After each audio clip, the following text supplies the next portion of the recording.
Le cannabis médical pour différentes pathologies. Dans la plupart des cas, la médecine conventionnelle a un médicament par pathologie.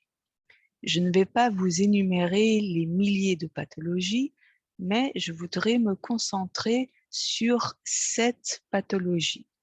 La première pathologie, la perte de poids. La deuxième, l'anorexie. Numéro 3, les douleurs modérées à sévères. 4, l'anxiété. 5, la dépression. 6, les nausées. Et enfin, 7, les vomissements. Ainsi, dans la médecine conventionnelle, vous aurez un médicament contre la perte de poids, notamment des stimulants de l'appétit, comme des corticoïdes ou la pilule contraceptive œstroprogestatif. Des médicaments contre les douleurs, notamment des antalgiques, des antidouleurs.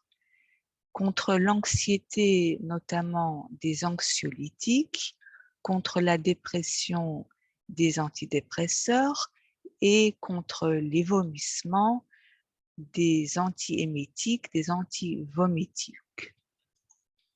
Dans la plupart des cas, la médecine complémentaire ou naturelle, dans notre cas le cannabis médical, a un traitement qui agit sur toutes ces pathologies.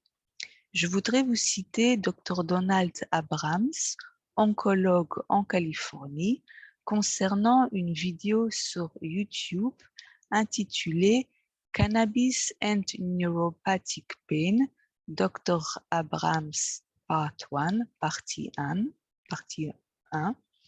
So most Western physicians would say we need 7 different medicine for this, but guess what? There is one medicine that takes care of all these symptoms. Traduction.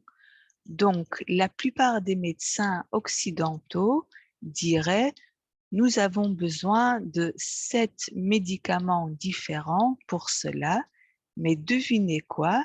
Il y a un médicament qui prend soin de tous ces symptômes. Il y a des variétés de fleurs de cannabis médical qui agissent autant sur la perte de poids, les douleurs, l'anxiété, la dépression, les vomissements, etc. Dans une minorité de cas, il sera parfois nécessaire de mélanger plusieurs variétés de fleurs de cannabis médical afin d'obtenir le soulagement de ces différentes pathologies. Le mélange de plusieurs variétés de cannabis médical sera fait dans 2 cas particuliers.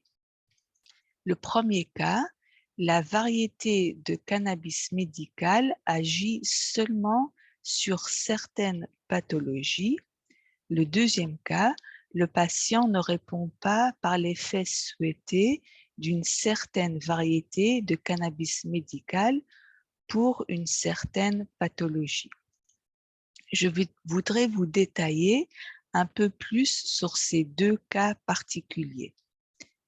Le premier cas, un exemple pourrait être que la variété de cannabis médical, qu'on nommera cannabis A, agisse seulement contre les douleurs, mais pas contre les vomissements. Dans ce cas, il va falloir trouver une autre variété de cannabis médical qui agira positivement contre les vomissements. Une fois la variété trouvée, par exemple le cannabis D, le patient pourra faire le mélange de ces 2 variétés de cannabis médical pour soulager ces 2 pathologies. Le patient mélangera le cannabis A avec le cannabis B pour ces 2 pathologies. Le patient prendra donc 2 variétés du même traitement qui est le cannabis médical. Dans le deuxième cas, prenons un patient nommé patient X. Le patient ne répond pas à l'effet souhaité d'une certaine variété de cannabis médical pour son anxiété. Par contre, un autre patient, patient Z, verra son anxiété disparaître après la consommation d'une certaine variété de cannabis médical. Patient X et patient Z prenaient du cannabis B, mais chez le patient X, le résultat n'était pas favorable, tandis que le même résultat du même cannabis B chez le patient Z était positif. Chaque patient agit donc différemment avec la même variété de cannabis médical. Pour conclure ce sujet, il est pour ces raisons important, dans certains cas, de demander conseil à son médecin et à l'orthopédagogue pratiqué et spécialisé en cannabinoïde thérapie, l'usage du cannabis médical, afin de prendre un traitement adapté à la pathologie et aux patients.